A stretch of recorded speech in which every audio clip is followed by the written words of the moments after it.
Algunas escenas de este programa han sido recreadas. Una a una, las prostitutas morían en Europa Central. Las autoridades austríacas creían que un solo sujeto era el responsable, pero no tenían experiencia en la captura de asesinos en serie.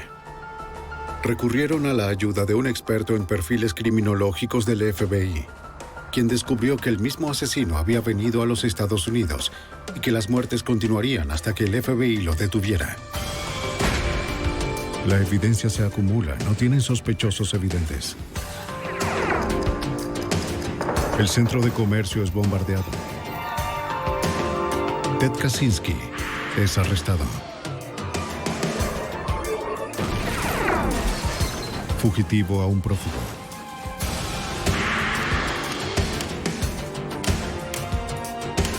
Los archivos del FBI.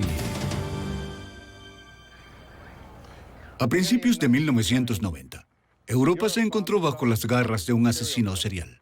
Se volvió un forajido internacional, yendo de país en país para evadir su captura y matar de nuevo. Soy Jim Castro, exdirector del FBI en Nueva York.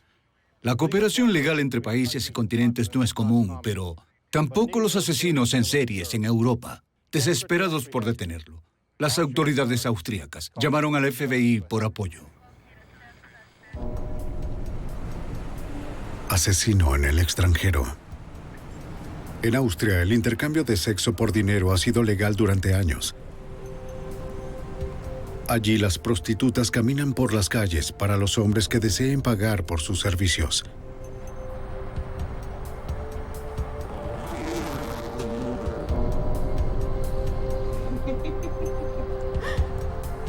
Durante casi toda la década de los 80, Heidi Marie Hammerer trabajó en la ciudad de Bregenz como prostituta. Fue una profesional con licencia durante casi 10 años.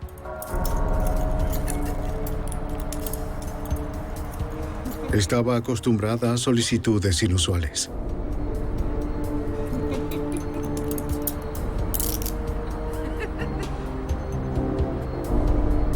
Pero la noche del 5 de diciembre de 1990, un cliente fue demasiado lejos.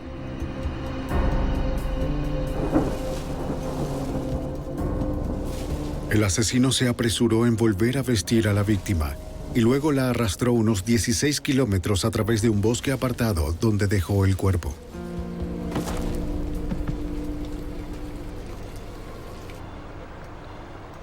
El crimen no fue descubierto sino 3 semanas después. En la mañana del Año Nuevo de 1990, un par de excursionistas se tropezaron con el cuerpo de Hammerer. Aunque el cadáver estaba expuesto a los elementos, las temperaturas invernales ayudaron a preservar sus restos. Las autoridades austríacas determinaron que Hammerer había sido estrangulada con sus propias pantimedias. Sus muñecas presentaban moretones por ataduras. La autopsia reveló que no tenía fluidos sexuales en el cuerpo, pero sí encontraron algunas fibras que eran inconsistentes con su ropa. Era solo la primera víctima. Durante los meses siguientes, 3 prostitutas más murieron violentamente alrededor de Austria. Brunhilde Masser yacía en el lecho de un riachuelo cerca de Graz. Elfriede Schramm, también de Graz, fue encontrada cerca de un bosque. Y cerca de Viena, Silvia Sagler fue descubierta entre una hilera de árboles. Todas las mujeres habían sido golpeadas, estranguladas con sus propias pantimedias y abandonadas semidesnudas boca abajo en áreas boscosas. El público austríaco estaba horrorizado. El 4 de abril de 1991, las autoridades reunieron a los investigadores más experimentados para enfocarse en los homicidios. Por las similitudes de los 4 casos, los investigadores concluyeron que una sola persona era la responsable. Con la cámara. Y se puede ver que hubo control. Austria tenía a su primer asesino serial de la historia moderna. No contaban con experiencia alguna en la investigación de estos atacantes. El doctor Ernst Geiger, uno de los detectives más importantes de Austria, fue asignado para coordinar la búsqueda. Ninguna pista era alentadora. Toda la evidencia terminaba en ninguna parte. No teníamos sospechoso alguno. El primer avance vino de un policía retirado quien leyó la información en el periódico de Salzburgo. Le recordaba un caso que resolvió en 1974. ¿Es Geiger? Sí. ¿Dónde? El detective Geiger recibió la llamada telefónica del oficial retirado. Le dijo a Geiger que 15 años atrás, una joven había sido estrangulada con su ropa interior y abandonada en el bosque. Tal como las víctimas actuales, el asesino fue capturado y acusado, pero ahora estaba bajo libertad condicional. El detective Geiger escribió el nombre del ex convicto, Johann Jack Unterberger. Sí. Jack Unterweger fue puesto en libertad condicional luego de 15 años de prisión por el asesinato de una joven. Y mientras estuvo en la cárcel, se volvió un escritor muy famoso. ¿Pero sería posible que este célebre escritor fuera un asesino en serie? Geiger y su equipo comenzaron a estudiar los antecedentes del periodista.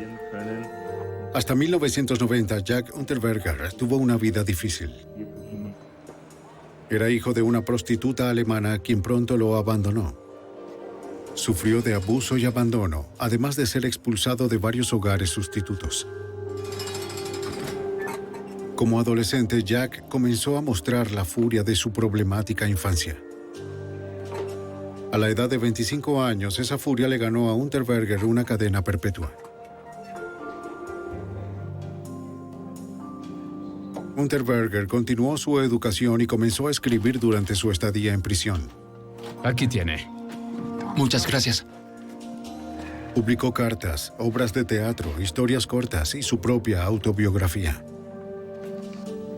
En su libro, que se volvió un éxito de ventas, Unterberger describe una historia trágica sobre sí mismo como víctima.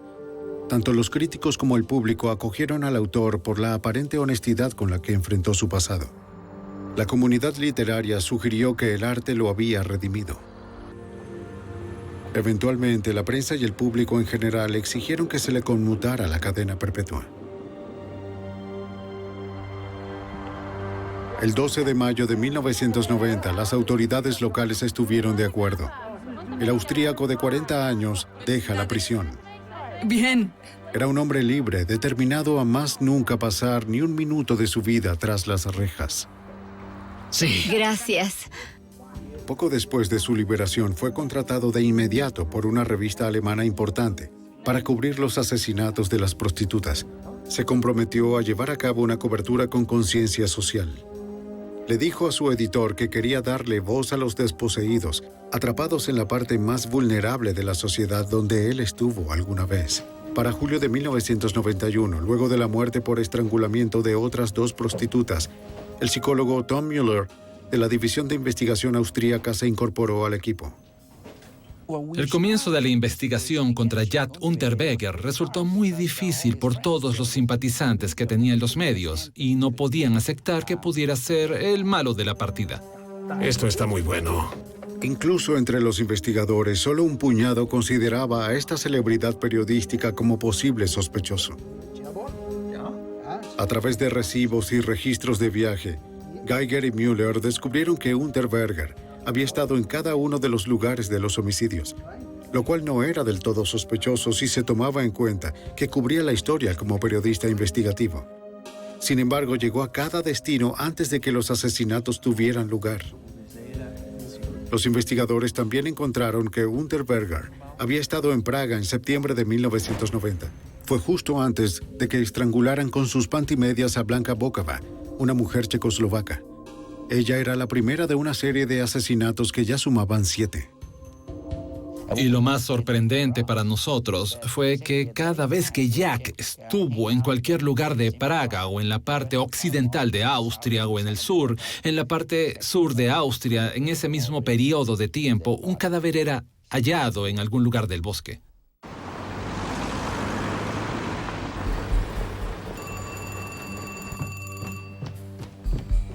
En Austria, otra mujer, Regina Prem, llevaba desaparecida varios meses y la daban por muerta. Su familia esperaba desesperada noticias acerca de su paradero. Papá, alguien te llama por teléfono. En octubre de 1991, el atribulado esposo y su hijo recibieron una llamada telefónica escalofriante en su número privado. Hola. La persona que llamó le dijo que era el asesino de Regina y describió lo que llevaba puesto la noche de su desaparición. Quien llamó afirmó que él era su verdugo, que Dios le había ordenado hacerlo y que ella yacía en el lugar del sacrificio con su rostro boca abajo hacia el infierno. Era una llamada telefónica de pura tortura cruel para una familia ya traumatizada. Cuando la policía encontró el cuerpo, confirmó que Regina Prem era la víctima número 8 del homicida hasta la fecha. Pero el descubrimiento tampoco los acercó a la captura del asesino.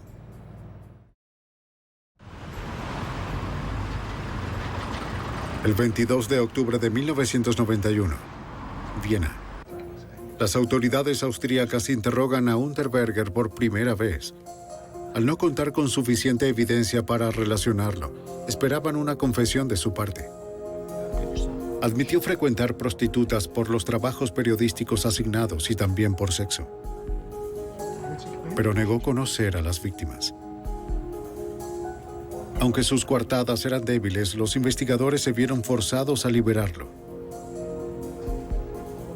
La evidencia era meramente circunstancial y el apoyo del público crecía. Pero Müller y Geiger aún creían que Unterberger era un fuerte sospechoso y por eso continuaron indagando en su pasado. Siguieron el rastro del auto que condujo Jack cuando fue liberado de prisión. Pero hacía un año que lo había vendido y la posibilidad de encontrar alguna evidencia útil resultaba remota.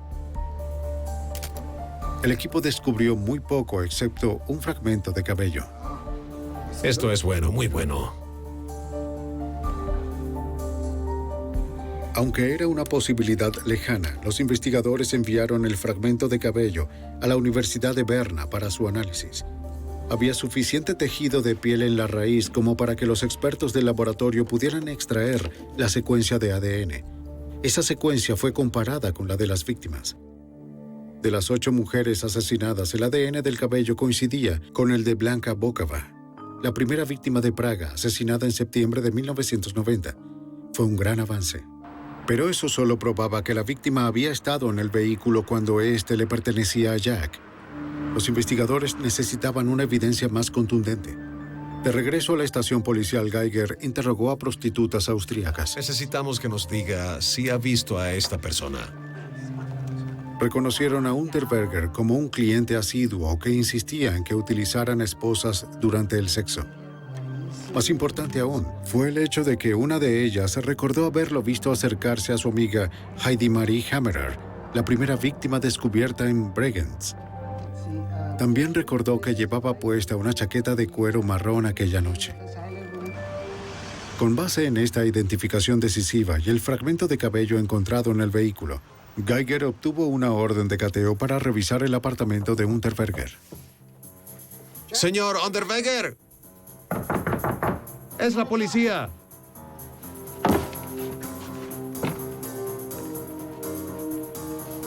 Cuando la policía llegó, Unterberger no estaba en ninguna parte. Tomaron alguna ropa que incluía la chaqueta de cuero marrón para un examen forense posterior.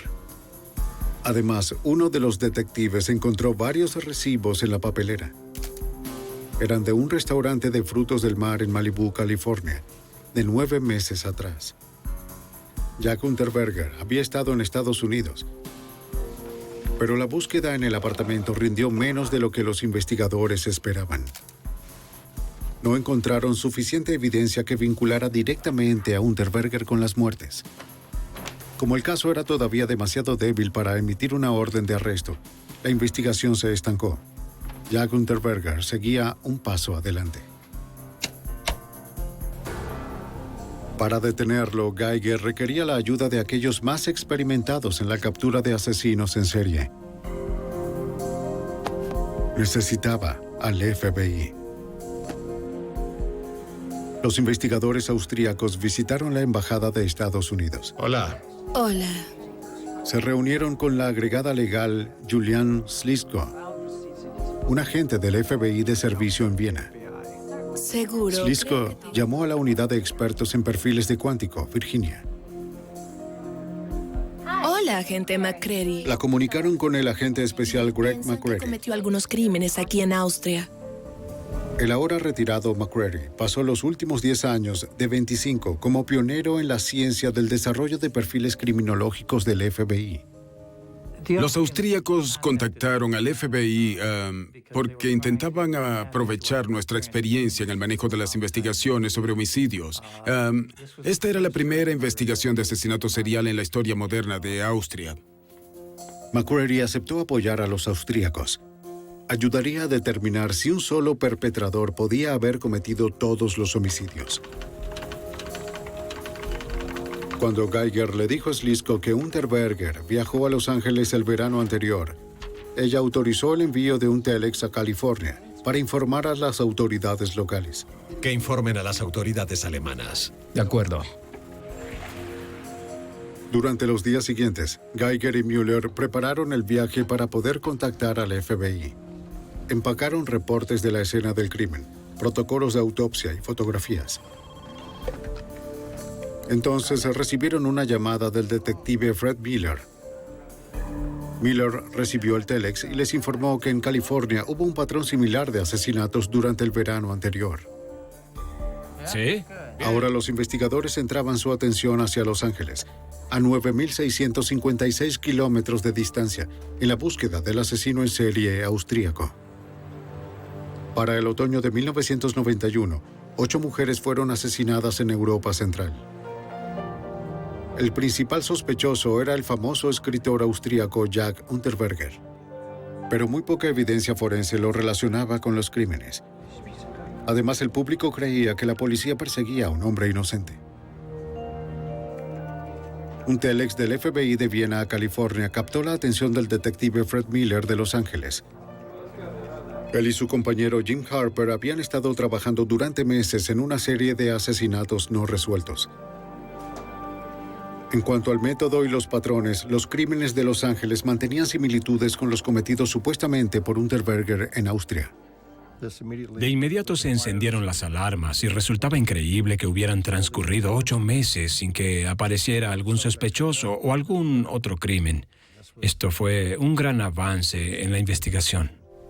Los investigadores americanos y los austríacos compararon notas. Los casos eran claramente similares. Las víctimas eran prostitutas. Todas habían sido estranguladas con su ropa interior y los cuerpos fueron abandonados en lugares remotos.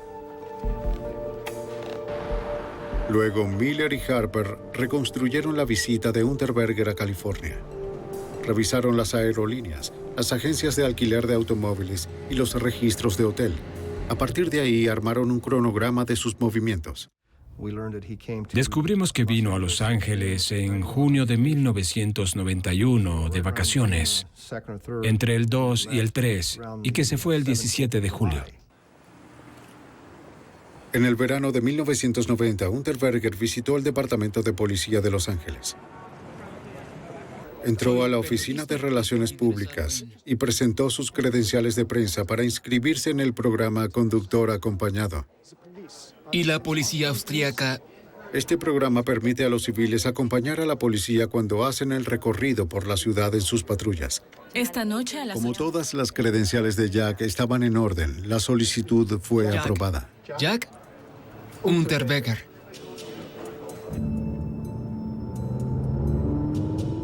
Unterberger afirmó que escribía un reportaje para una revista alemana sobre el contraste entre la prostitución americana y la europea. Observe. Pidió que le enseñaran los sitios de la ciudad donde se reunían las prostitutas. Los oficiales le mostraron los lugares más sórdidos de Los Ángeles. El detective Jim Harper lo explica.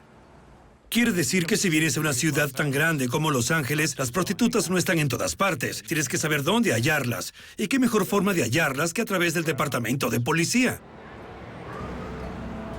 Unos testigos vieron por última vez a Shannon Exley, de 21 años, cerca de la avenida principal con la 7ª calle. ¿Qué dices? Trabajaba en las calles desde que huyó de su casa a los 16 años. Su vida terminó el 20 de junio de 1991. Su cuerpo desnudo fue hallado con el sostén atado alrededor del cuello. Las marcas de los pies revelaron a los investigadores que ya había sido estrangulada cuando la arrastraron unos 15 metros hasta el sitio donde fue encontrada. Alrededor de su cuello. Los médicos forenses pudieron aislar la secuencia del ADN del semen de 7 hombres. Pero los detectives de Los Ángeles no tenían ningún sospechoso con el cual comparar las muestras. 10 días más tarde, los investigadores descubrieron una segunda prostituta, Irene Rodríguez. La encontraron detrás de un remolque a solo 2,5 kilómetros de donde fue abandonado el cuerpo de Exley. Ambas víctimas habían sido estranguladas con sus respectivos sostenes, y las dos fueron vistas por última vez en los predios de la avenida principal con la 7ª calle. Los detectives descubrieron que Unterberger se hospedaba en las cercanías. Nos enteramos de que se hospedaba en el Hotel Cecil, ubicado en el número 643 de la Avenida Principal Sur, justo en la esquina de la Avenida Principal con la 7ª calle, cerca de donde ambas víctimas fueron vistas por última vez. A la tercera víctima, Sherry Long, la encontraron cerca de Malibú menos de 2 semanas después. Una vez más, Unterberger se había hospedado en un hotel cercano a donde Long fue vista por última vez. El sostén estaba atado con firmeza alrededor de su cuello. El detective Jim Harper recuerda el método distintivo del estrangulamiento. La forma en que el sostén estaba atado alrededor del cuello fue algo que nunca había visto antes. Es como si alguien de verdad se hubiera tomado todo el tiempo del mundo con la víctima para colocarle su sostén alrededor del cuello e irlo apretando. La criminalista de Los Ángeles, Lynn Harold, comparó los nudos para ver si existía un patrón en la forma como cada uno fue atado. Para que los nudos pudieran ser atados, la ropa interior tuvo que ser descosida de alguna manera. No es que tomaron el sostén y le hicieron un nudo normal, no. Le quitaron el elástico y siempre del lado izquierdo. Si 3 personas al azar estrangularan a otras 3 personas, sería en extremo poco probable que las 3 lo hicieran de la misma forma. Ahora Geiger y Mueller incorporaban la información sobre los homicidios de Los Ángeles a su propio caso, para luego viajar a Virginia. Esperaban que el FBI pudiera determinar si de verdad era un solo sujeto quien había asesinado a las 11 víctimas. De regreso en Austria, Jack Unterberger mantuvo un alto perfil. Buenas tardes, aquí tenemos... El famoso periodista continuó publicando sus artículos y apareció en televisión para hablar de los homicidios. Le dijo a la audiencia que la policía austríaca era inepta al no poder encontrar al verdadero asesino, que lo habían incriminado como a un chivo expiatorio. Unterberger afirmó que las autoridades estaban pendientes de enviarlo de nuevo a prisión, incluso si esto implicaba que lo culparan de los crímenes atroces. Unterberger continuó siendo popular entre el público en general y en las discotecas que tanto frecuentaba. Para sus fanáticos y especialmente para las mujeres, aún resultaba encantador. Se jactó de que la policía no tuviera pruebas, solo teorías, y de que nunca podrían enviarlo de vuelta a la cárcel. En agosto de 1992, los detectives austríacos llegaron a Quantico, Virginia. Necesitaban de un perfilador criminológico del FBI con experiencia para que los ayudara a capturar a un asesino serial que asesinó a 11 víctimas en Europa Central y California. Los austríacos trajeron consigo 12 cajas de evidencias. El agente especial Greg McCreary se negó a revisar cualquier información sobre el principal sospechoso Jack Unterberger. No quería que ninguna idea preconcebida interfiriera en su análisis. En cambio, quería centrarse solamente en las víctimas. Quería todo lo concerniente a los asesinatos, la victimología, conocer lo más posible sobre las víctimas, sus historias, el método utilizado, cómo murieron, informes de autopsias, fotografías de la escena del crimen, todo lo disponible desde un punto de vista investigativo. Lo que sí no queríamos era ninguna información sospechosa. Solo esperábamos poder analizar de forma objetiva los casos para ver qué opinión tendríamos al respecto, si podían estar relacionados o no y qué tipo de criminal estaría involucrado en unos crímenes así. Vamos a trabajar. McCreary no quería asumir de antemano que los crímenes estuvieran vinculados. Examinó las similitudes entre los casos con la intención de poder determinar si eran lo suficientemente inusuales como para haber sido cometidos por un solo sujeto.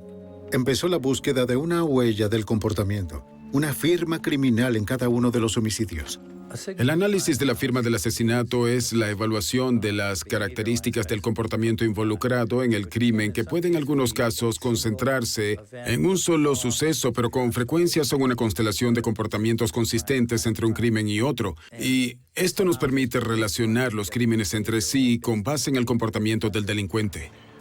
Necesito que revisen esto para asegurarnos de que está bien. McCreary buscó patrones. Examinó todo lo referente a las 11 víctimas. ¿Qué tan similares eran sus estilos de vida? Casi todas eran prostitutas, excepto la primera asesinada en Praga. Señor McCreary, este es un mapa de Viena. Un acompañante de Blanka Bokova la vio por última vez el 14 de septiembre de 1990, saliendo de un bar en Praga, Checoslovaquia.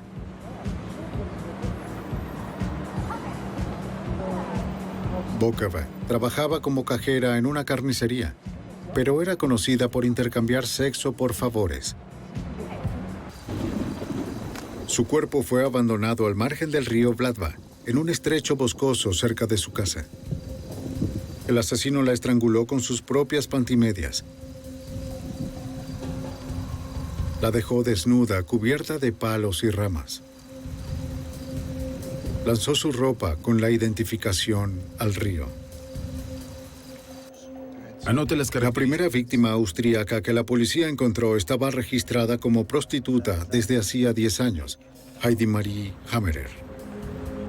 Al inicio de su profesión fue atacada con violencia en varias oportunidades por sus clientes, de modo que era conocida por tomar precauciones. Hammerer fue vista por última vez en un estacionamiento el 5 de diciembre de 1990. Al igual que las primeras 5 víctimas, Hammerer fue encontrada en el bosque cerca del agua. Todas tenían moretones en sus brazos y muñecas. Y las autopsias no mostraron semen alguno en ninguna de las víctimas europeas.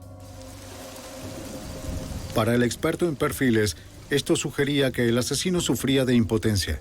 Se sentía terriblemente inseguro de su masculinidad. Al no poderse desempeñar luego de ser estimulado sexualmente, el asesino arremetía con ira. Estrangulaba a las mujeres a quienes culpaba por avergonzarlo, para después dejar sus cuerpos en posiciones humillantes. A continuación, los investigadores se centraron en las víctimas de Los Ángeles. ¿Encajaban en el patrón establecido en Europa? Shannon Exley fue encontrada boca abajo en un terreno cubierto de hierba cercano a la salida de una autopista. Estaba desnuda, salvo por una camiseta y un par de medias. La habían arrastrado 15 metros desde el pavimento hasta el sitio donde fue descubierta, luego de ser estrangulada con su sostén. De nuevo, este crimen, como los otros de Los Ángeles y Europa, expuso que el asesino tenía preferencias y que la violencia en sí misma era erótica para él. Resultaba evidente que había un patrón en estos homicidios, que había una especie de comportamiento ritual en cada una de las escenas del crimen. Cada mujer era de naturaleza similar o eran prostitutas o cambiaban sexo por favores. Estaban en la calle cuando las contactaron y subieron a los autos con discreción y sin ningún esfuerzo. Nadie en realidad vio a las mujeres subirse al auto. Fueron trasladadas a otro sitio, las asesinaron y estrangularon con su propia ropa y las desecharon de la misma forma en un lugar al aire libre sin ninguna agresión sexual. aquí fue vista por última vez. Luego de una semana, el estudio sobre las víctimas convenció a McCready que ciertamente era un solo asesino quien estaba detrás de los 11 homicidios. El agente del FBI y los detectives austríacos estuvieron toda la semana siguiente elaborando el perfil del atacante. La evidencia sugería que tenía capacidad para trasladarse. Era mayor, inteligente, sofisticado y un delincuente organizado. Para el psicólogo criminal Tom Mueller, esa era la descripción de Jack Unterberger. Diría que Jack era un muy buen ejemplo de un típico criminal organizado y también diría que era un típico ejemplo de un psicólogo natural capaz de entender las necesidades de otras personas. Era capaz de acercarse a la gente y de escucharla para luego manipularla. Si lo ponemos en... Pero la geografía trabajaba en contra de la teoría de que fuera un solo asesino. Los homicidios sucedieron en Checoslovaquia, Austria y Los Ángeles. Con muy pocas excepciones, la mayoría de los asesinos seriales permanecen en una región y atacan dentro de una misma zona de confort. Entre una y otra muerte, transcurrió el tiempo suficiente como para permitirle al homicida trasladarse del lugar. En consecuencia, el experto en perfiles comparó los viajes de Unterberger con el cronograma de los asesinatos. Y cuando comparé el cronograma de Jack Unterberger con el cronograma de los crímenes, ambos coincidían. Ese fue realmente el momento culminante, el momento que es de verdad emocionante en un análisis como este, porque ahora teníamos a un sospechoso cuyos movimientos se relacionaban de forma perfecta, y también con el primero, porque el que fue condenado, que tenía muchas similitudes con los demás, podemos ubicarlo en cada lugar y al mismo tiempo en el que sucedió cada uno de los crímenes, así que o era el hombre con menos suerte del mundo por haber estado ahí, o teníamos un sospechoso excelente. En Austria, Unterberger continuaba disfrutando de su libertad y notoriedad. Algunas mujeres todavía lo encontraban atractivo, a pesar de que el ex convicto era el principal sospechoso de los asesinatos. Esto dejó perplejo al detective Fred Miller. Una de las facetas más interesantes de Jack Unterberger era que podía mantener una relación normal con una mujer y aún así ser tan cruel y asesinar a otras mujeres. Ven. Siéntate, por favor. La estudiante de secundaria Bianca Marak fue una de las que se dejó cautivar. La impresionable joven de 18 años conoció a Unterberger en un bar de vinos, donde trabajaba como camarera. Se sintió halagada por la atención del famoso escritor. Él le comentó que estaba cansado de tanta publicidad en Austria y que quizás se iría del país, tal vez a Suiza. Ella accedió a acompañarlo donde quiera que fuera.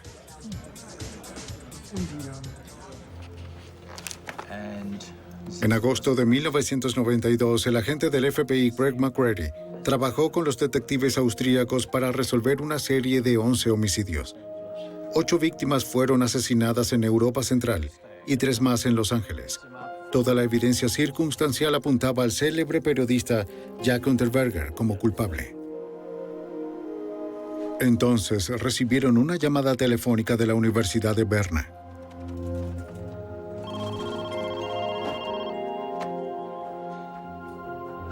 Los expertos del laboratorio en Austria tenían completo el análisis de las fibras de ropa confiscada del apartamento de Unterberger semanas antes. La inspección había dado resultados. Bien, esperaremos. Las fibras del interior de la chaqueta de cuero marrón coincidían con las encontradas en el cuerpo de Heidi Marie Hammerer, la primera prostituta encontrada. Se trataba de una evidencia forense sólida que involucraba a Unterberger con una de las víctimas, pero los investigadores querían vincular al sospechoso de forma concluyente con todas las víctimas.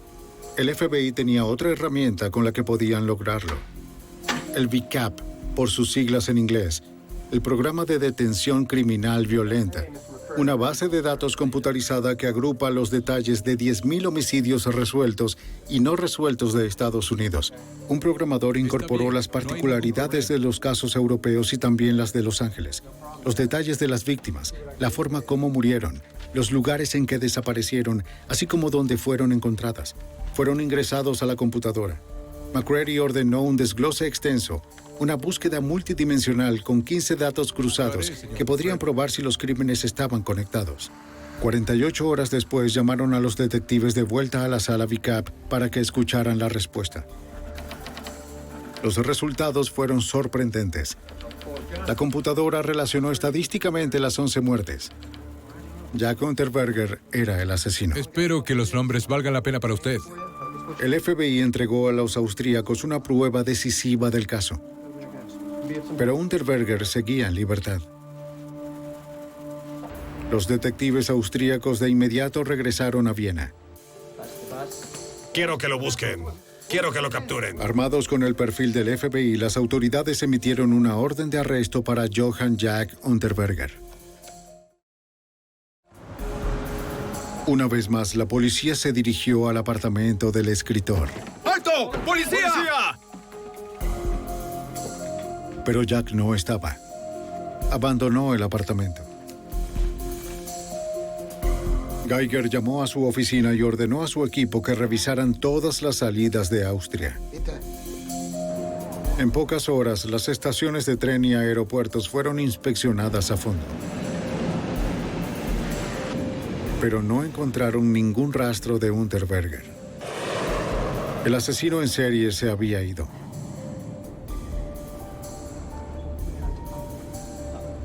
Unterberger ya había huido con Bianca Morak, fuera del alcance de las autoridades austríacas. Mira, Jack Unterberger era un estupendo representante del psicópata inteligente. Se convirtió en un autor premiado y dramaturgo, pero los psicópatas son muy manipuladores y tienen una habilidad extrema para engañar a otras personas. Hola. Hola. ¿Sí? ¿Estás bien? Desde una parada en París, Jack llamó a varios programas televisivos para proclamar su inocencia. Sí. Señaló que su viaje no significaba una admisión de culpa, sino un intento de evadir la incriminación policial. Prometió regresar a Austria y responder todas las preguntas si se retiraba la orden de arresto. Pero a pesar de sus apariciones en los medios, la policía austríaca no tenía idea de dónde se escondía Unterberger. En Viena, los investigadores entrevistaron a los amigos de Unterberger. No se inmutaron con el hecho de que hubiera sido acusado de varios asesinatos. Confirmaron que Jack se había ido de vacaciones a Estados Unidos con Bianca Morak, una ex camarera del bar de vinos. ¿Seguros? Muy bien, gracias. Bianca vivía con su madre, de modo que Geiger le hizo una visita a la señora Morak. Ella reconoció que había estado en contacto con la pareja fugitiva y que les había enviado dinero a través de transferencias bancarias. Estaban en Nueva York y luego irían a Florida. Geiger le dijo que lo contactara en caso de que su hija llamara de nuevo. Por favor, llámeme. La señora Morak estuvo de acuerdo. Pocos días después, recibió una llamada de Miami. Su hija necesitaba más dinero. La señora Morak informó de inmediato a la policía austríaca. 2 comisarios de Estados Unidos los estaban esperando en la Western Union. Lograron identificar a la pareja que llegaba en un auto. ¡Comisarios de Estados Unidos! ¡Está bajo arresto! Unterberger fue capturado de inmediato. Esto no está bien. Fue encarcelado en Miami a la espera de su extradición. Tanto la nación austríaca como el estado de California querían procesarlo. El detective de la policía de Los Ángeles, Fred Miller, comenzó a intercambiar opiniones con sus colegas austríacos. Luego del arresto de Jack en Miami, mantuvimos contacto casi todos los días con las autoridades austríacas para intentar juntar la información que tenían ellos sobre los asesinatos de allá con los que teníamos nosotros sobre los asesinatos de California. Las autoridades austríacas viajaron a Los Ángeles, nos dieron el material que necesitábamos, fotografías de las escenas del crimen, información de las víctimas, información sobre Jack. Alrededor de 3 kilómetros, sí. Los austríacos querían enjuiciar a Unterberger por los 11 asesinatos en su corte. Pero sabían que iba a ser difícil. En Austria percibían a Jack como una celebridad. Unterberger se hospedaba. ¿Cuántos kilómetros hay en el Los detectives tendrían que convencerlos de que el lado diabólico privado de Jack era el real. El agente especial Greg McCready señala: Lo interesante de Jack es que si observabas las fotografías de las etapas de su vida, notabas que llevaba puesta muchas veces una corbata de lazo que acompañaba ese casi juvenil rostro inocente, pero luego al verlo sin camisa, quedaban al descubierto los tatuajes diabólicos típicos de los más violentos criminales psicopáticos encarcelados. Existía esa dicotomía entre la apariencia externa de Jack y su psicopatología interna que se volvía cada vez más evidente. Siempre quise hacer... Los detectives de la policía de Los Ángeles obtuvieron la orden para tomar muestras de tejido del prisionero. En Miami, un experto le extrajo sangre, tomó muestras de su cabello e hizo un frotis de la saliva para una revisión de ADN. Las muestras fueron enviadas de vuelta al laboratorio de Los Ángeles para su análisis. Su ADN coincidía con el del semen encontrado en Shannon Exley. Pero el cuerpo de Exley contenía semen de otros 6 hombres y no se encontraron fluidos sexuales en las otras 2 prostitutas de Los Ángeles. A Jack Unterberger le preocupaba que lo transfirieran a California, donde la pena de muerte era una posibilidad. No quería morir en la cámara de gas. Pero si regresaba a Austria, lo juzgarían por los crímenes de ambos continentes. El psicólogo criminal Tom Mueller lo explica. Si un ciudadano austríaco comete un crimen en cualquier parte del mundo, la ley austríaca es responsable de ese ciudadano. Por tal motivo, las autoridades estadounidenses autorizaron el retorno del señor Unterberger aquí, de regreso a Austria. Pero Unterberger quería retrasarlo peleando su extradición. Los detectives de Los Ángeles lo presionaron. Le aseguraron a Unterberger que lo declararían culpable en California, además de recordarle la pena de muerte en ese estado. Podemos ubicarte en la escena de estos crímenes.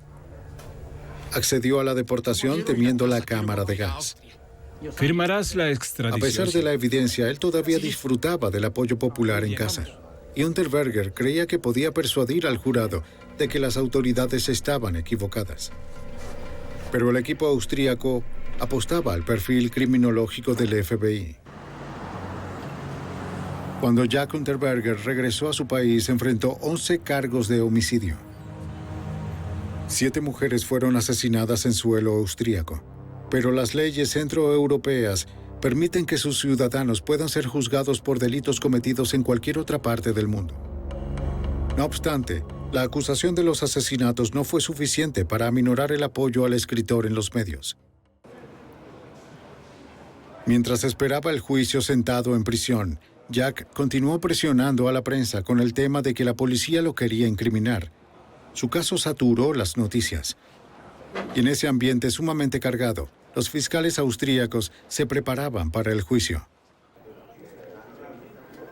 Si querían ganar, tendrían que presentar un caso blindado. El detective de la policía de Los Ángeles, Jim Harper, viajó a Viena para la ocasión. El caso de O.J. aquí en Los Ángeles era lo único que se podía comparar con lo sucedido. Así de grande era lo que ocurría allá. La noticia aparecía publicada en todos los titulares de los periódicos. Quiero decir que cuando fuimos a la ciudad para testificar, resultó ser la gran cosa. Estábamos en las primeras páginas de los periódicos. El juicio se llevó a cabo ante un tribunal con 3 jueces. La fiscalía argumentó su caso con una mínima evidencia física. Contaban con el perfil del comportamiento criminal del agente McCready. Podría indicar por qué hay tantos lugares diferentes. Por eso resultó tan importante unir los casos desde el punto de vista del comportamiento. Era la única forma para relacionarlo con los crímenes, así que se volvió el componente crítico en la acusación de Jack, y allí era donde podíamos apoyar más a las autoridades austríacas. McCready relató a los jueces sus deducciones llevadas a cabo en Quantico.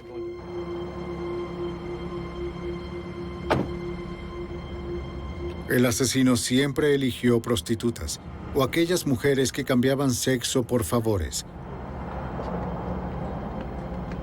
Se trataba de un criminal sofisticado, mayor, en sus tardíos 30.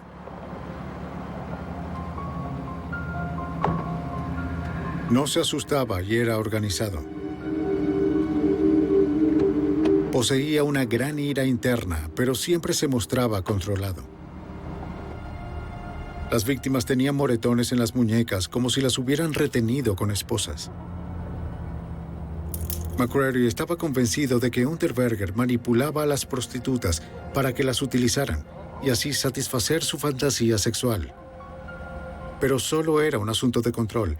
El asesino quería asegurarse de que no pudieran mover sus manos para evitar que se resistieran.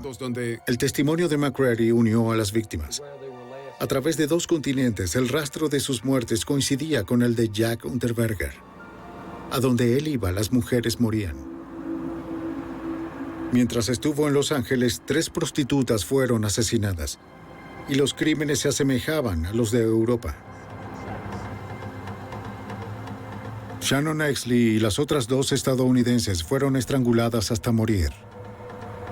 El atacante usó sus sostenes como ataduras.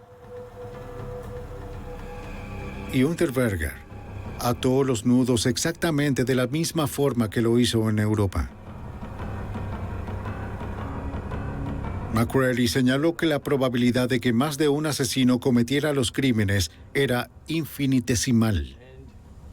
¿Cuál sería la posibilidad de que más de un criminal no solo eligiera estrangular a sus víctimas con su propia ropa íntima, sino que atara los nudos exactamente de la misma forma? Muy remota era la posibilidad de tener diferentes atacantes cometiendo un crimen de la misma manera. Pero la defensa argumentó que había una diferencia. Las víctimas de Los Ángeles habían sido estranguladas con sus sostenes, mientras las de Europa habían sido estranguladas con las pantimedias. Pero McCreary señaló que las prostitutas europeas no utilizan sostenes. Lo que le importaba al asesino era usar una prenda íntima de la víctima. El proceso para mostrar que estaba bastante apurado. A Lynn Harrell, la criminalista de Los Ángeles, se le pidió que comparara los nudos de las pantimedias con los de los sostenes. En el caso de las pantimedias, se usó la correspondiente a una de las 2 piernas, mientras que la otra se dobló sobre sí misma para usarla como una tercera parte para anudar, para apretar, de una forma extremadamente similar a la de los sostenes, donde las 2 piezas de elástico conformaron la primera y la segunda parte, mientras que la tira izquierda fue utilizada para apretar. En total, el juicio duró 2 meses y medio. El 28 de junio de 1994, un jurado en Graz, Austria, encontró a Johann Jack Unterberger culpable de 9 homicidios. Las 2 víctimas restantes fueron halladas en un estado de descomposición muy avanzado, como para culpar a Unterberger más allá de toda duda razonable. El veredicto fue de por vida en prisión para un hombre que había jurado nunca más pasar un solo día detrás de los barrotes. Y así fue.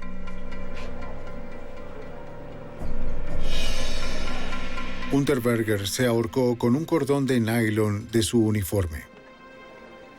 Siempre pensamos que el suicidio proviene de la depresión o de alguien que siente vergüenza, culpa o remordimiento en alguna forma. Esto no es lo que sucedió cuando Jack cometió suicidio. Los delincuentes más psicopáticos como Jack lo hacen para ejercer control. Y este fue su último gran acto desafiante que llevó a cabo para arrebatar el control de la situación al gobierno, a las autoridades. No iba a permitir estar encarcelado por el resto de su vida. Jack Unterberger demostró que los asesinos en serie no solo son un fenómeno estadounidense.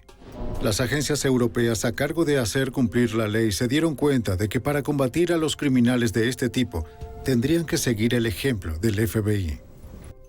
Lo que aprendimos de este caso fue que en Austria e incluso en Europa no teníamos un sistema similar al BICAP, el programa de detención de crímenes violentos. El Servicio de Psicología Criminal implantó un sistema similar aquí en Austria, de modo que podamos trabajar con todos los casos de delitos sexuales y de homicidios.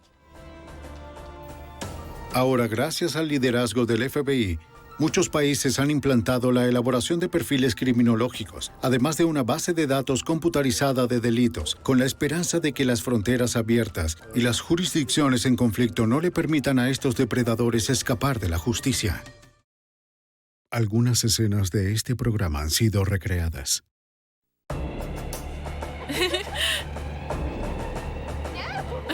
En todo el país, varios jóvenes eran asesinados a sangre fría.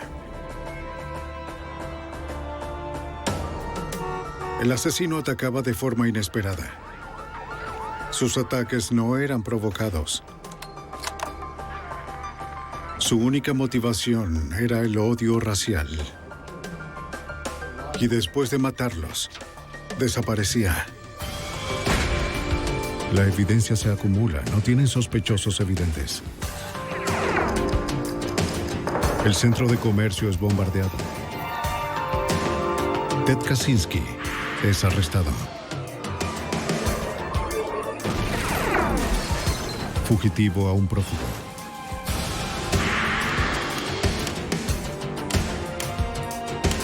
Los archivos del FBI. Cuando un francotirador en Utah comenzó a seleccionar a afroamericanos para asesinarlos, las autoridades iniciaron una amplia investigación. Con pocas pistas y sin testigos, las probabilidades estaban en su contra, y no tenían idea dónde el asesino mataría de nuevo. Soy Jim Castron, exdirector de la oficina del FBI en Nueva York. Las violaciones de los derechos civiles son un delito federal, por lo que los asesinos se convirtieron en asuntos del FBI. La investigación pronto se convirtió en una cacería a nivel nacional de un asesino en serie errante. El objetivo: Salt Lake City, Utah. En una noche de agosto de 1980, 4 jóvenes caminaban por Liberty Park disfrutando los últimos días del verano. Ted Fields, de 20 años, y David Martin, de 18, salían de su práctica en un coro. Terry Errol había empezado a salir con David unas semanas antes y le había arreglado una cita a su amiga Karma Ingersoll con Ted. Esta era su primera cita. Los 4 se habían reunido para trotar en el parque, pero prefirieron caminar y conversar. Estaban muy entretenidos como para notar a un hombre que los observaba a través de la mira de su rifle. Cuando David Martin cayó de rodillas, los demás pensaron que estaba bromeando. Entonces Terry sintió que algo le punzaba el brazo y supo que sucedía algo mortalmente serio. Ted le gritó a las chicas que se cubrieran mientras trataba de ayudar a su amigo.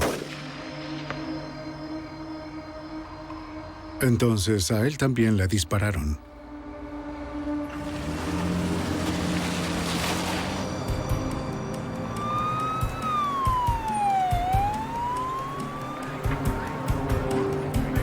La policía y las unidades de rescate corrieron a la escena.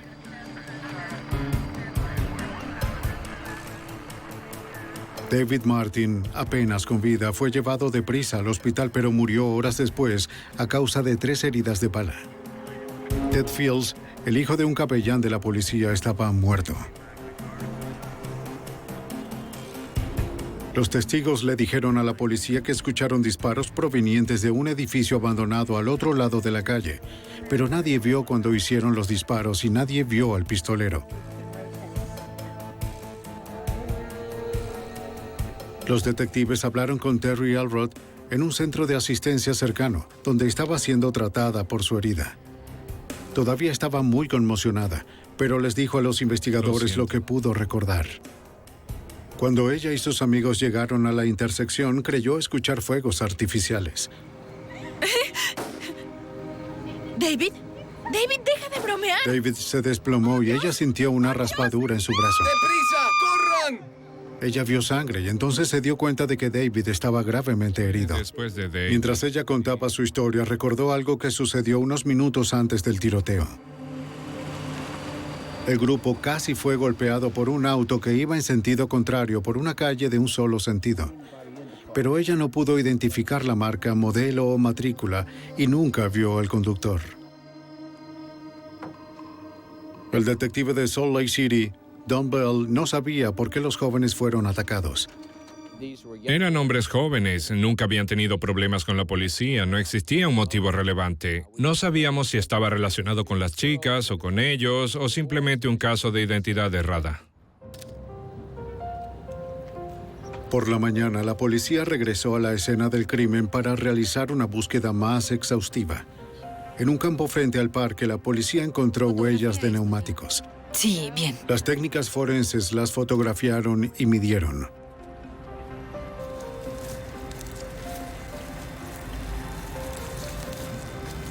Cerca de las vías, la policía recuperó 6 casquillos de balas. Justo aquí. Bien. Los testigos dijeron que habían escuchado que los disparos provenían del edificio abandonado. Ahora los detectives creían que lo que escucharon fueron los ecos. El tirador, al parecer, se había escondido en los arbustos, a la espera de que el cuarteto pasara y estuviera al alcance de los tiros. La policía hizo coincidir los casquillos con las balas que mataron a los 2 jóvenes.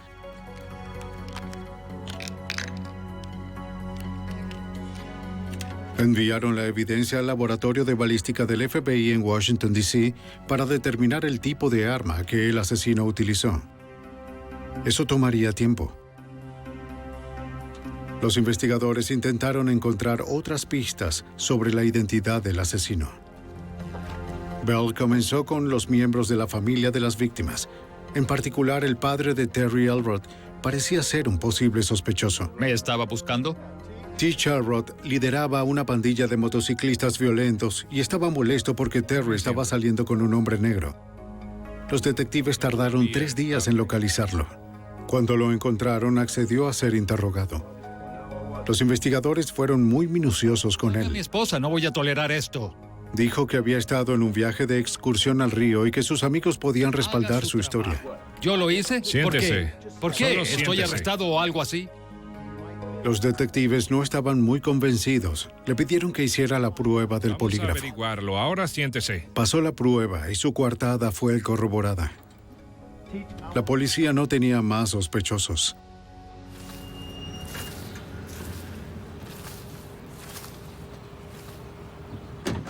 Regresaron a la escena del crimen en Liberty Park para investigar el vecindario. Un residente, Gary Spicer, le dijo a los investigadores que había visto algo sospechoso temprano esa noche. Un auto se había estacionado cerca de su casa y él salió a investigar. ¡Oye! ¡Tú! Él vio a un hombre empacando o desempacando algo en la cajuela del auto. ¿Qué haces? ¿Qué haces en mi vecindario? Spicer le preguntó qué estaba haciendo, pero el extraño simplemente cerró el maletero y se alejó.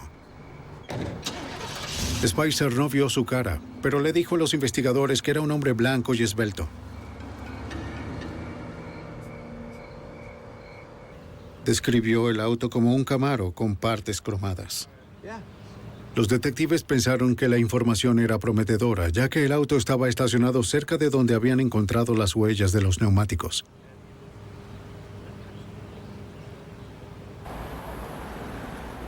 Dos días después de los asesinatos, la policía no parecía estar muy cerca de resolverlo. La cobertura en la prensa se intensificó y la indignación de la comunidad aumentó. Nunca habíamos tenido un homicidio similar en Salt Lake City. Nunca antes habían disparado contra personas, en especial jóvenes muertos a balazos a mitad de una intersección. Todos querían información sobre los asesinatos, querían saber si se relacionaban con la raza. Como existía una posible violación a los derechos civiles, la preocupación creció en el Departamento de Justicia. Se designó al fiscal federal adjunto Steve Snarr para supervisar el caso. Los miembros de la comunidad negra estaban muy preocupados y se preguntaban si eso tenía una motivación racial, pero en ese momento no había respuestas claras. El agente especial del FBI, Curtis Jensen, de la oficina de Salt Lake City, fue asignado para apoyar a los investigadores del lugar. La primera vez que escuché sobre este caso me indigné. Causó una gran preocupación no solo entre la comunidad negra, sino sobre toda la comunidad y la ciudad de Salt Lake City. Sintieron que había un asesino suelto y que podría volver a suceder. A medida que crecía la presión de la comunidad, los resultados de las pruebas del laboratorio de balística del FBI en Washington, D.C. ofrecieron a los investigadores una nueva pista. Los examinadores determinaron que el arma usada había sido un rifle de 6 tiros, quizás un Marlin o un Greenfield 30-30. Luego de ubicar tiendas de armas y anuncios clasificados de compras recientes, los investigadores dieron con 150 armas que coincidían con la descripción.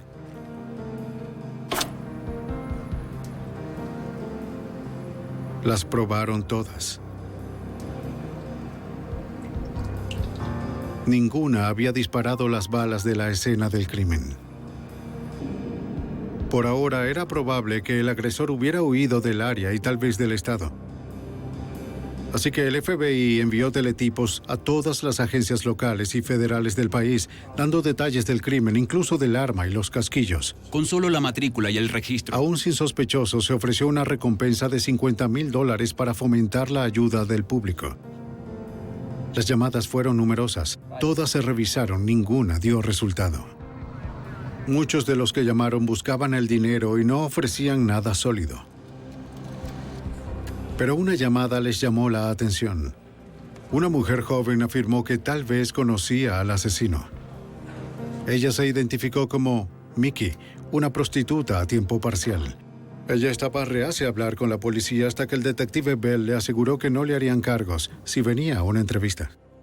Era una estudiante universitaria con problemas económicos, así que 2 días a la semana iba a trabajar en una calle frecuentada por prostitutas.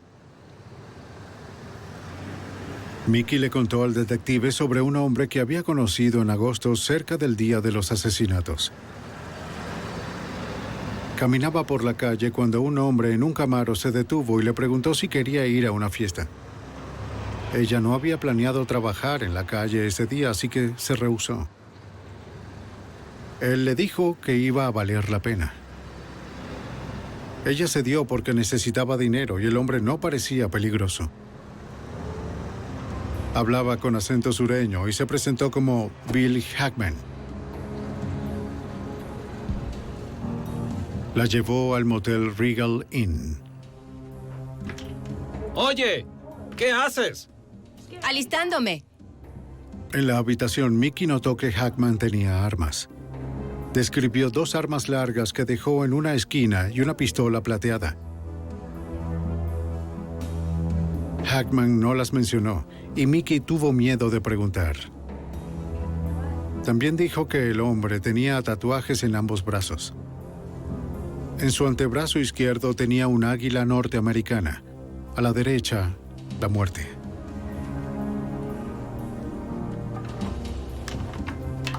Luego de su estadía en el motel, Hackman se ofreció a invitarla a almorzar y luego la llevó a su casa. En una intersección camino al restaurante, él sacó su pistola y dijo algo que ella nunca olvidaría. ¿Qué le pasa a ese negro? Le explicó que era un asesino a sueldo contratado por el Ku Klux Klan y le dijo, ¿quieres que mate a esos negros? Ella dijo, guarde el arma. Estaba muy preocupada por lo que iba a hacer. Luego él dijo, es muy fácil, ya lo he hecho antes. Tú solo te acercas, le disparas y sigues caminando. A todos les preocupa que caigan, nadie te presta atención. Mickey estaba aterrorizada, pero pudo convencerlo de que no matara al peatón. Después, Hackman la dejó en su departamento, donde también conoció a su compañera de cuarto.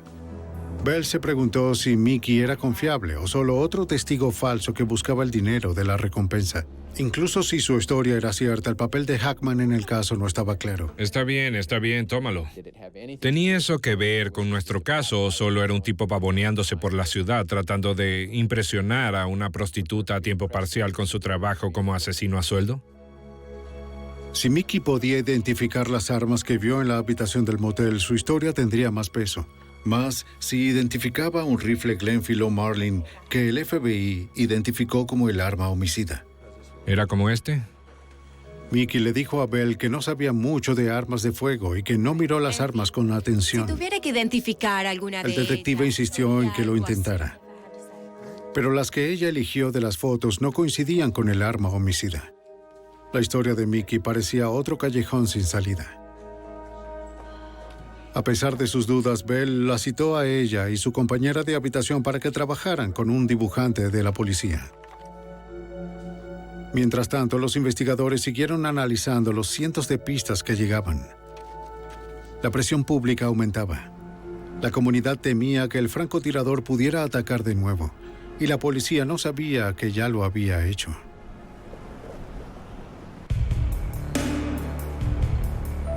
Tres semanas después del doble asesinato de 2 jóvenes negros en Salt Lake City, la identidad del asesino seguía sin conocerse. Luego la investigación dio un giro inesperado.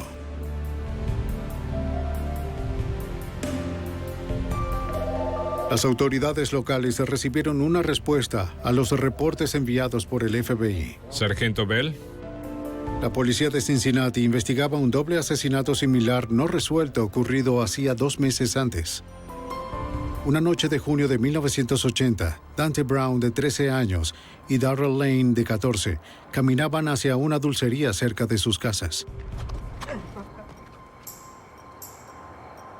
No vieron al hombre que los observaba. La maldad los golpeó al instante. No tuvieron oportunidad.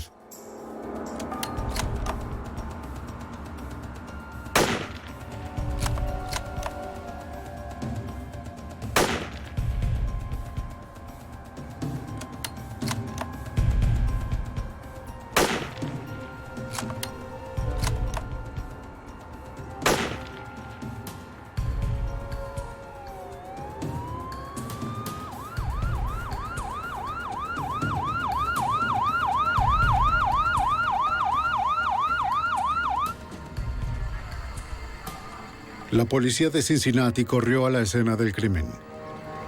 Encontraron a Darrell Lane muerto. Dante aún vivía, pero estaba grave.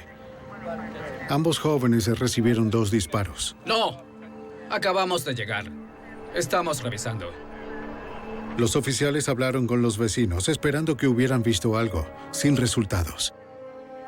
El detective Mike O'Brien de la policía de Cincinnati recuerda que el forense les dio a los investigadores su primera pista. El médico forense ya estaba en la escena del crimen y había realizado un examen post-mortem en uno de los jóvenes y pudo indicar la trayectoria y el lugar desde donde le dispararon. El médico forense los ubicó en el puente del tren a 25 metros de distancia. La policía revisó el puente. Entre los arbustos recuperaron 4 casquillos de rifle vacíos. Los analistas de balística determinaron que se dispararon desde un rifle de carabina Roger 44. Habían pasado meses desde el doble asesinato en Cincinnati y los detectives no tenían sospechosos. Nadie sabía por qué alguien querría matar a los adolescentes. Esto no era un homicidio típico. Tienes 2 niños de 13 y 14 años de edad que reciben disparos al estilo de un francotirador sin motivos claros. 2 niños en camino a una dulcería. Con razón, la ciudad y el vecindario estaban alterados. Cuando O'Brien se enteró del francotirador de Salt Lake City, invitó a los detectives a Cincinnati a comparar los casos más de cerca. Para el detective Bell de Salt Lake City, la conexión fue significativa. Reveló a un tipo de asesino no conocido antes de 1980. Cuando supimos esta información, nos convencimos de que estábamos lidiando con el mismo asesino. De hecho, este fue nuestro primer contacto real con lo que ahora conocemos como el asesino en serie viajero. Este era un concepto nuevo para todos. No solo en Salt Lake City, era un concepto nuevo en cualquier parte del país. Los asesinos que viajaban por todo el territorio.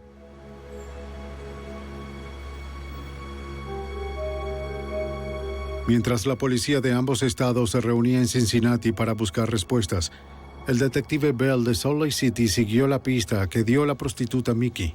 Ella dijo que había ido con un hombre llamado Bill Hackman al motel Regal Inn. Él tenía unas armas y conducía un Camaro, como describieron testigos cerca de la escena del crimen.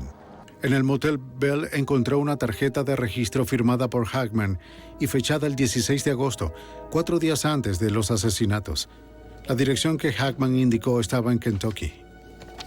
Hicimos que el FBI cotejara el nombre a través de su base de datos. No tenían nada con ese nombre, así que estábamos casi seguros de que lo que él había escrito en esa ficha era falso. Los laboratorios del FBI en Washington, D.C. ubicaron tarjetas de huellas dactilares archivadas, pero no encontraron ninguna. También analizaron la caligrafía de Hackman y notaron unas características únicas que facilitarían su identificación. No tenían pruebas de que él fuera el asesino, pero eso era la única pista que tenían. Era una posibilidad remota, pero un equipo de 20 detectives se dispersó para buscar en otros moteles en el área. Llevaban copias de la tarjeta que Hackman llenó en el Regal Inn, esperando que coincidieran con su letra, por si usaba un alias diferente. El agente Jensen recuerda la búsqueda exhaustiva. Se hizo la búsqueda en todas las habitaciones de moteles, desde Ogden, 50 kilómetros al norte de Salt Lake, hasta Provo, 50 kilómetros al sur, y se localizaron unos 8 moteles donde este sujeto se había alojado, usando nombres falsos, cada uno diferente, direcciones falsas y números de matrícula falsos para su auto. Los investigadores del lugar también descubrieron que el sospechoso se había quedado en el motel Scenic el 20 de agosto, el día de los asesinatos. Estaba a 9 cuadras de los tiroteos en Liberty Park. El número... Aunque Hackman se registró con nombres diferentes en cada motel, los laboratorios del FBI confirmaron que la caligrafía era la misma. Una de las fichas reveló una huella digital. Pero una revisión en la base de datos nacional de huellas dactilares no arrojó nada. ¿Este es uno de los registros de su motel? En el motel Sandman encontraron otra pista. Preguntas. Los detectives descubrieron que en su tarjeta de registro declaró un Camaro con su número de matrícula. Bien, aquí veo un número de matrícula. Pero el propietario del motel había escrito un segundo número de matrícula a un lado. Ese número era el número correcto. Debía tener más de 70 años, quizás 80. Salía todas las madrugadas a eso de las 3 de la mañana con todas las hojas del registro del motel y pasaba junto a todos los autos para comprobar los números de matrícula contra sus tarjetas porque estaba seguro de que sus huéspedes se robarían una almohada o una toalla. Cuando el propietario cotejó las placas del Camaro de Hackman con su ficha, los números no coincidían. Así que escribió los números correctos de Kentucky en el margen de la tarjeta. Una búsqueda en los registros reveló que la matrícula y el Camaro pertenecían a un miembro de una familia prominente de Louisville, Kentucky. Los detectives de Salt Lake City compartieron su hallazgo con los detectives en Cincinnati. Sí, soy Mike O'Brien. ¿Cómo está? De inmediato respondieron a Louisville y contactaron a la agencia policial allí y rastrearon al propietario real, registrado de este auto. De hecho, él había vendido su auto a otra persona unos meses antes. El hombre de Louisville mostró a los detectives el recibo de venta. La policía anotó el nombre del comprador, el kilometraje del auto y su marca de neumáticos. Pero los problemas no habían terminado. El comprador había usado un nombre falso. El vendedor trabajó con un dibujante de la policía para hacer un retrato del comprador, un hombre blanco esbelto con acento de Kentucky. Sí, creo que así es. También en Salt Lake City, Mickey y su compañera hicieron para los detectives un retrato hablado del hombre que se hacía llamar Hackman. Al mismo tiempo me reuní con Mickey, la prostituta a tiempo parcial, y su compañera de cuarto. Esta en realidad era una artista, una joven estudiante de arte, e hizo un retrato a mano alzada para empezar. Luego le preguntamos si podía trabajar con nuestro dibujante, y lo hizo. Y juntos realizaron un retrato de este hombre. Hola, Ron. ¿Cómo te va? Bien, ¿y a ti? Muy bien. ¿Qué encontraste? Cuando el retrato hablado llegó de Louisville a Utah, los detectives compararon las dos imágenes. Hola, ¿cómo están? Buenos días, Ron. Bien, tomen ¿Cómo asiento. están?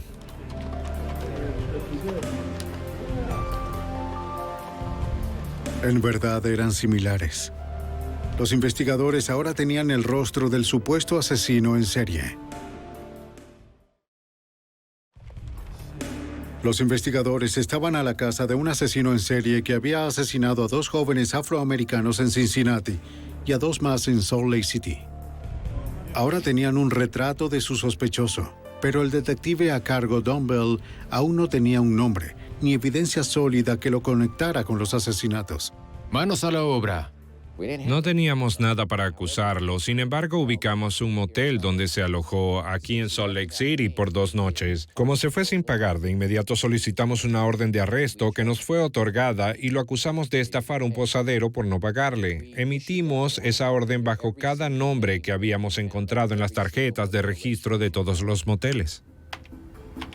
Sí, eso es. El FBI ingresó la orden, la matrícula y todos sus alias en el CNIC, Centro Nacional de Información Criminal, una base de datos informática que vincula más de 57,000 despachos legales en todo el país. El 25 de septiembre de 1980, más de un mes después de los asesinatos en Salt Lake City, la base de datos del FBI dio resultados. Cuando unos oficiales del condado de Boone, Kentucky, llegaron a un motel local para arrestar a un par de ladrones de joyas, el gerente les dijo que uno de sus clientes se quejaba de las luces y el ruido de sus vehículos. 7 u 8 patrullas en el estacionamiento con las luces encendidas y las radios a todo volumen, y una persona que estaba en el motel se molestó por todo el ruido y llamó a la oficina del gerente y le dijo qué estaban haciendo los policías allí. ¿Por qué hacen tanto ruido? Voy a irme si no se callan. Entonces el gerente salió y se acercó a uno de los oficiales del condado de Boone y le dijo, hay un inquilino muy molesto por el ruido que están haciendo. Cuando el sargento preguntó quién se quejaba, el gerente nocturno le dijo que las llamadas provenían de la habitación 80. Intrigado, el sargento cotejó la matrícula registrada del Camaro con el hombre en esa habitación. El resultado de la computadora vinculada a la base de datos del FBI arrojó la orden de arresto de Utah. Los oficiales del condado de Boone fueron a la habitación 80. Un hombre esbelto y blanco con acento sureño abrió la puerta. En el interior, los oficiales vieron 2 escopetas en la cama. Lo esposaron y se lo llevaron para interrogarlo. Esta vez el fugitivo se registró con su nombre real, Joseph Paul Franklin. Notificaron a los investigadores de Salt Lake City que tenían a su hombre. El detective Bell y su colega salieron en el siguiente avión a Kentucky. Pero cuando llegaron, el alguacil del condado de Boone les tenía noticias alarmantes. El fugitivo había escapado de su celda de resguardo. En algún momento del interrogatorio, el detective dejó la habitación un momento para buscar algo de beber para el sujeto y para él mismo. Y fue ese el momento que este individuo aprovechó para intentar escapar por la ventana, lográndolo. Los investigadores aún tenían su Camaro, sus armas y su billetera, que contenía su licencia de conducir y su foto. El detective Bell de Salt Lake City recordó lo parecida que era su foto a los 2 retratos. Ver esa licencia fue casi espeluznante. Casi parecía que el retrato que se había hecho en Kentucky y el que hicimos aquí en Salt Lake City los habíamos realizado con la licencia de conducir de Joseph Paul Franklin. Pero el presunto asesino en serie aún les llevaba la delantera. El FBI emitió una orden federal por vuelo ilegal para eludir enjuiciamiento. Los investigadores esperaban que las acciones del FBI pudieran detener al asesino antes de que atacara de nuevo. El rostro y la descripción del fugitivo inundaron los medios de comunicación a nivel nacional. El agente Jensen encabezó la cacería del FBI. Casi de inmediato fue incluido en la lista de los 10 más buscados por su notoriedad y debido a la gravedad del crimen, por el hecho de que era sospechoso no solo en este crimen, sino en el asesinato de varios hombres negros a lo largo de Estados Unidos. Estos eran casos que no se habían resuelto. Para entrar en la lista de los fugitivos más buscados, el archivo de Franklin fue seleccionado entre muchos otros. Agentes especiales en la sede del FBI eligen a los 10 más buscados por el peligro inmediato que un sospechoso representa para la sociedad, porque el sospechoso no dejará de matar hasta que lo atrapen. La noticia de la fuga del asesino trajo consigo una ráfaga de avistamientos, incluido uno de un adolescente de Kentucky. ¿Un aventón? Él le dijo que un hombre le había ofrecido $100 para llevarlo al otro lado del río, a un centro comercial en Cincinnati. Los investigadores se reunieron en el centro comercial para entrevistar a cualquiera que pensara que lo había visto. Descubrieron que el supuesto asesino en serie había comprado ropa nueva y le habían cortado y teñido el pelo. ¿Tope o algo más suave? Franklin había cambiado su apariencia y aún tenía algo de dinero. Al regresar a Kentucky, los técnicos forenses revisaron el Camaro en busca de pistas. Tomaron fotos de sus neumáticos, esperando que coincidieran con las huellas encontradas cerca de la escena del crimen en Salt Lake City. Y coincidieron. Para el detective Bell fue un gran avance.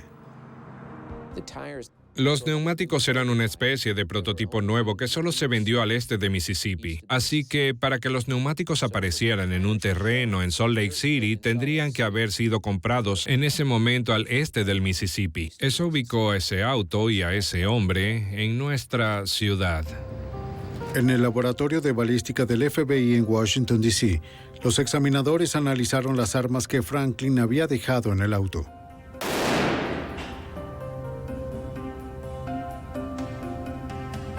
Esperaban determinar si una de las armas era el arma homicida. Tenía 2 rifles y 2 revólveres. El FBI pudo comparar la balística de estas armas con las balas que se recuperaron de los cuerpos de las víctimas, pero no coincidieron. El FBI también buscó en su base de datos posibles registros criminales y órdenes de arresto pendientes para Joseph Paul Franklin. Descubrieron que Franklin había cambiado su nombre legalmente. Tengo más información. ¿Qué averiguaste? Su nombre de nacimiento era James Clayton Vaughn. La información permitió a los investigadores profundizar mucho más en su pasado. Sí. Joseph Paul Franklin, un presunto asesino en serie de hombres afroamericanos, había escapado de la policía en Kentucky y seguía huyendo. El FBI había determinado que él ya había cambiado su nombre por James Clayton Vaughn. No sé si se puede añadir algo más. Agentes y detectives locales rastrearon su historia hasta su ciudad natal en Beardtown, Alabama. Hablaron con personas que lo conocieron. Para el detective de Cincinnati, Mike O'Brien, una imagen más clara del fugitivo comenzó a surgir. Beardtown es descrita como una ciudad donde en esencia un lado de la calle es negro y el otro lado es blanco. Por lo tanto, hubo mucha tensión racial en su educación. Hubo muchos problemas entre blancos y negros en esa área. Su madre tenía parientes que habían estado en la Segunda Guerra Mundial del lado de Alemania nazi. Franklin en un momento había dicho que había leído a Mein Kampf y había quedado muy impresionado con ese libro. Joseph Paul Franklin había escogido su nuevo nombre para honrar a uno de sus héroes, el jefe de propaganda de Hitler, Paul Joseph Goebbels. Este fue el día... El FBI rastreó sus movimientos durante el año anterior y descubrió que coincidían con varios robos bancarios sin resolver. Es él. Sí, es él. Los agentes también encontraron que 2 años antes había enviado una carta amenazando con matar al presidente Jimmy Carter debido a sus opiniones pro derechos civiles. Dedicaré mi presidencia. El presidente estaba haciendo campaña en el sur donde Franklin había sido visto por última vez. La elección estaba a solo unas semanas de distancia.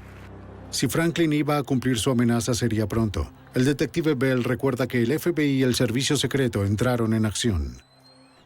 Decidieron que Joseph Paul Franklin, también James Clayton Vaughn, en definitiva era una amenaza para el presidente Carter, ya que había escrito diciendo que le gustaría matarlo, así que expusieron fotos de Joseph Paul Franklin en cada ciudad que el presidente iba a visitar. El FBI tenía que atrapar a Franklin antes de que Franklin se acercara al presidente. Al poder contactar a sus amigos, logramos determinar que durante esta etapa de su vida estaba vendiendo plasma sanguíneo para obtener dinero y vivir.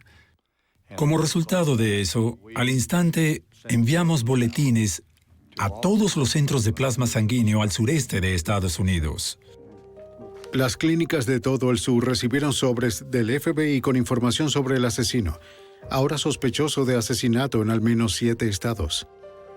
Señorita Jackson, ¿está bien? Me siento muy mareada. De acuerdo, recuéstese por un minuto. En solo unos minutos usted verá que... El 28 de octubre, Franklin entró en una clínica del área de Tampa para vender su plasma. Sí, estoy El enfermero que lo estaba esperando reconoció los tatuajes del sobre enviado por el FBI, la muerte y el águila norteamericana. ¿Es la primera vez que donas sangre? Santo cielo, estoy tan mareada. Sí. Franklin pensó que para un hombre que huía, vender su sangre era algo más seguro que robar. Va a estar bien. Yo lo hago siempre. Él estaba equivocado. El enfermero llamó al número que el FBI había dado. Muy bien, de acuerdo. Sí, lo mantendré ocupado. Los agentes federales rodearon la clínica y lograron arrestar a Franklin. Esta vez no se cometerían errores. Usted tiene derecho. El asesino se entregó en silencio, sin resistir.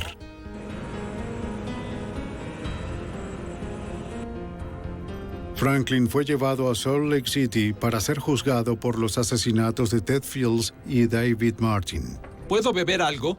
Pero el detective Bell de pronto encontró todo el caso de homicidios bajo riesgo.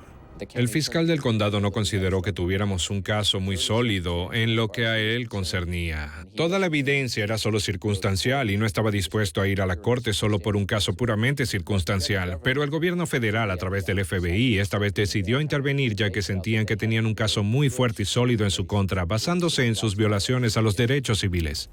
Una condena por los derechos civiles tenía sus propios obstáculos.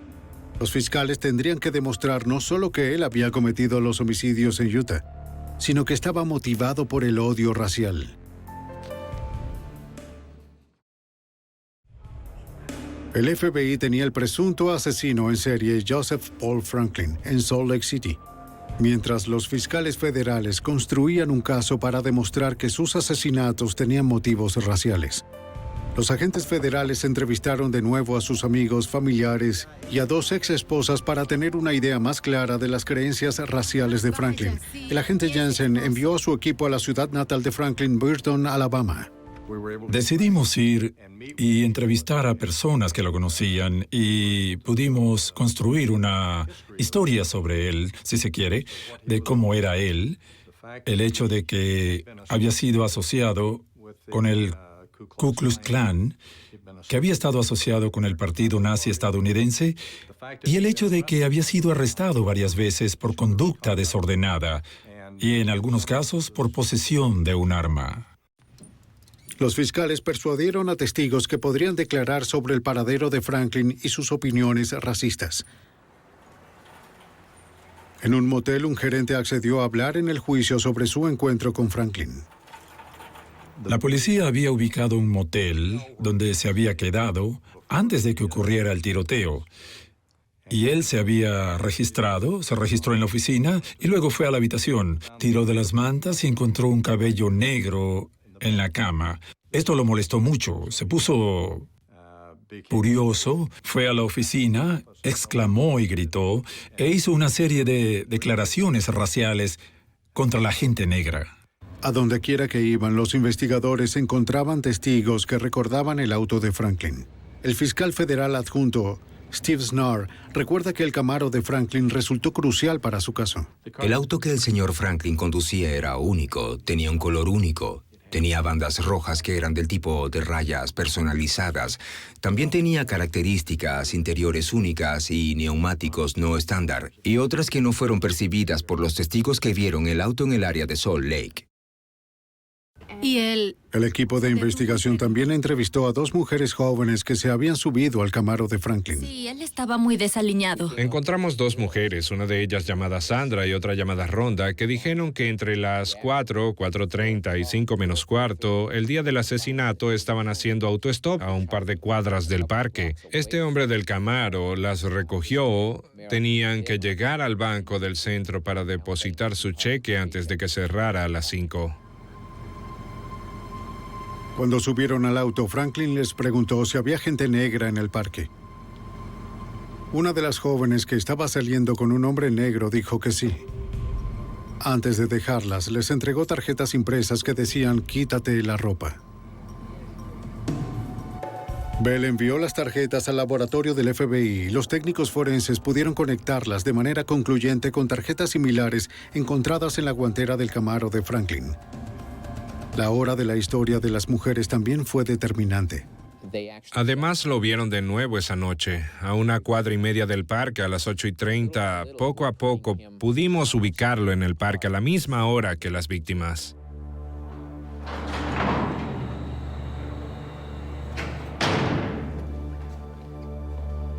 En la cárcel del condado de Salt Lake City, Franklin estaba en una celda de doble seguridad, ya que antes había escapado de la custodia policial.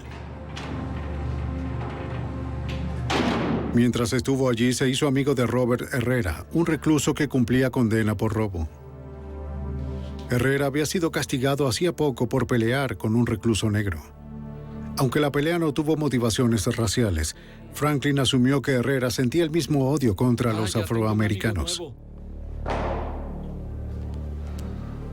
Él vio a Herrera como un confidente. Ahora tienes que ayudarme. El agente Jensen recuerda la importancia de esa relación. Quiero que me ayudes. Le dijo a él, le confesó a Herrera que había disparado a los 2 corredores en Salt Lake City.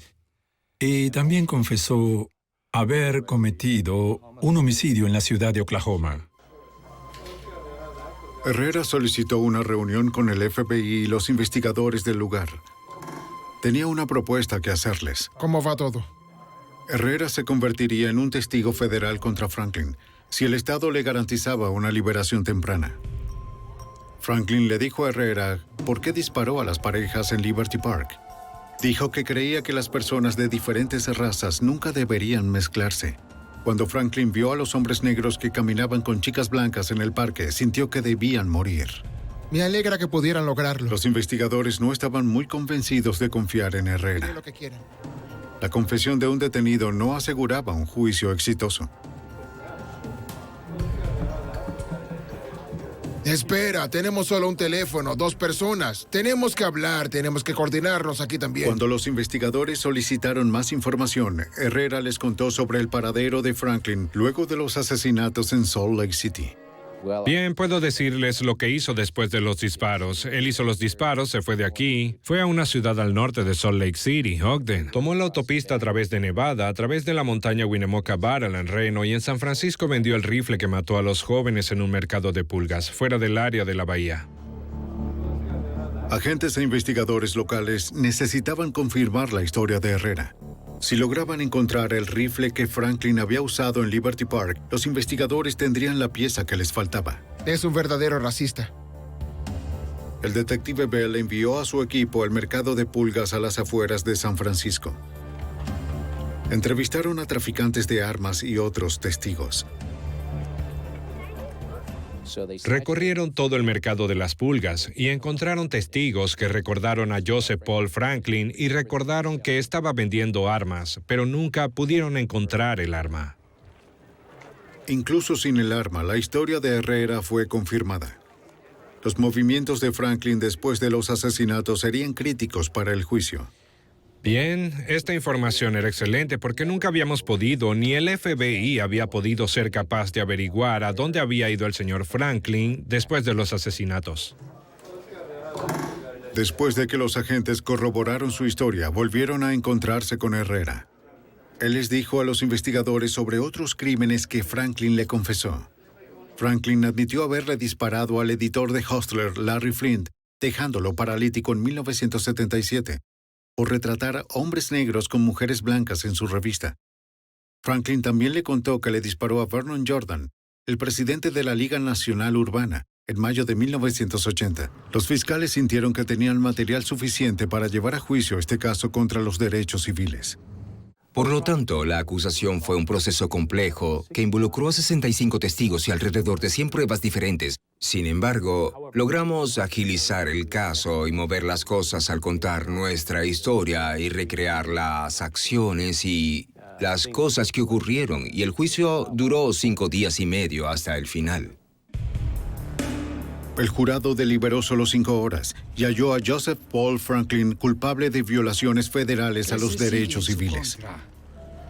El juez lo sentenció a 2 cadenas perpetuas. Franklin estaba furioso porque iría a prisión por el resto de su vida, pero aún más porque fue un fiscal afroamericano quien lo sentenció. No voy a tolerar esto. Furioso, Franklin saltó de su silla y arrojó agua sobre el abogado. Fue sometido rápidamente por los mariscales y sacado de la sala. En un interrogatorio después de su sentencia, Franklin al final admitió ante los investigadores lo que motivó los asesinatos en Utah y en todo el país. Podría haber matado a cualquiera. Se declaró a sí mismo como racista y que tenía un plan para asesinar a tantos negros como pudiera. Este era su propósito.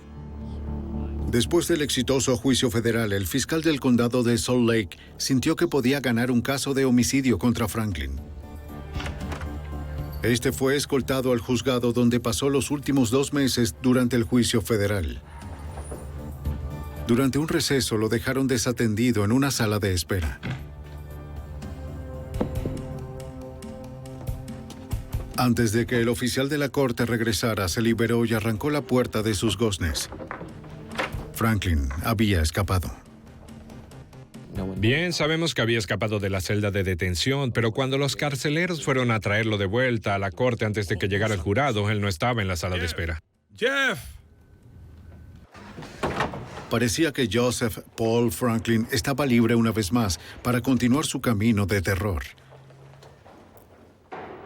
El ascensor era su única salida y solo funcionaba con la llave de un guardia. Simplemente no sé. Pero el alguacil encontró el panel de control desmantelado. Franklin lo había conectado usando solo una moneda de 10 centavos y un clip.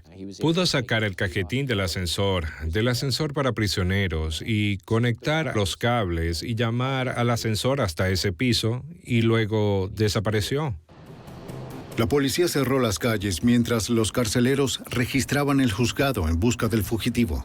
Los demás de inmediato dimos una alerta en toda la zona de que este hombre había escapado y trajimos a todos los oficiales disponibles que estaban recorriendo el área del centro de la ciudad. Al mismo tiempo, el carcelero pensó que Franklin tal vez notó que el panel arriba del ascensor se había aflojado, así que subió al techo y notó algunas huellas en el polvo y pensó que quizá de alguna forma él aún estaba en el edificio. Entonces comenzó a arrastrarse por todo el conducto de aire en el juzgado.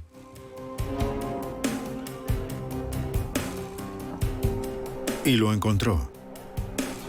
¡No trates de escapar! Pero Franklin se escabulló como una rata en la red de conductos, siempre fuera de su alcance. ¡Por el otro extremo! Lo tengo. Pero cuando Franklin llegó al final del ducto, otro guardia lo estaba esperando. Aquí tengo tus esposas. ¿Las ves? Muy bien. Lo regresaron a custodia en 1 hora. Así es, muy bien. Sáquenlo de aquí. Lo limpiamos, le peinamos y lo trajimos de nuevo. Y el jurado salió ganando. Les dieron 1 hora extra para almorzar. Durante los siguientes 17 años en prisión, Franklin confesó 16 asesinatos en 8 estados. En todo ese tiempo nunca admitió el doble homicidio en Cincinnati. El detective Mike O'Brien nunca se dio por vencido. Continuó construyendo su caso esperando convencer a Franklin de que confesara los asesinatos de Cincinnati. El éxito de O'Brien llegó cuando pudo convencer a Franklin de entrevistarse con Melissa Powers, una asistente del fiscal del distrito de Cincinnati. En el momento en que el señor Franklin entró a la habitación, se sentó y la señorita Powers se presentó y le dijo quién era y por qué estaba allí. Él dijo, ¿sabes qué lo hice? Maté a esos 2 niños en Cincinnati. De inmediato al sentarse. Eso era lo que yo había intentado que hiciera durante unos 17 años. Lo hizo en cuestión de unos 30 segundos. En 1998, Franklin recibió 2 cadenas perpetuas más por los asesinatos de Cincinnati. En Missouri fue condenado a muerte por otros 2. Franklin nunca tendría otra oportunidad de escapar. El detective Don Bell quedó marcado por el impacto de la violencia de Franklin. No entiendo este tipo de asesino, que tan solo elige a un completo extraño y debido a su raza o con quién estaban paseando o hablando, siente que es necesario matarlo. Es una de esas pocas personas para las que no tengo ninguna explicación en absoluto. Y aún me cuesta mucho entenderlo. Para las familias de las víctimas de Franklin, la paz finalmente había llegado. Franklin nunca volvería a ser libre para matar de nuevo.